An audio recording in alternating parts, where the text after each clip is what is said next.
Good evening. আমার সমস্ত চ্যানেলের বন্ধুদের জানাতে চাইছি, দেখো আমাদের ছাদে কয়েকটা আম দেখা পাচ্ছি, কিন্তু ছাদে উঠে দেখতে পেলাম এতটাই আম হয়েছে, পুরো ভর্তি হয়ে গেছে। আর পাতার ফাঁকে ফাঁকে আমগুলো সুন্দরভাবে পেকে গিয়েছে। সেইগুলো কাঠবিড়ালি, পাখি এবং রাত্রিরে ইঁদুরও খুব খাচ্ছে আমগুলো। আমরা তো বুঝতে পারছি না, হঠাৎ আজকে ছাদে উঠে দেখলাম এত সুন্দর আম হয়েছে।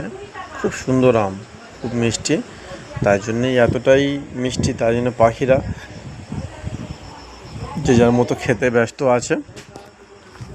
আমাদের দুটো আম গাছ আছে, দেখতেই পাচ্ছ। এই একটা আম গাছ, আম্রপালি। এইটার আম সব আমরা পেরে নিয়েছি, কেননা এইটা পেকে গেলে আমরা বুঝতে পারি না, এতে পাখিতে বেশি খেয়ে নেয়, তাই জন্য আমরা পেরে নিয়েছি। খুব সুন্দর আম। আম্রপালি তো সবাই জানেন, খুব ভালো আম গাছ।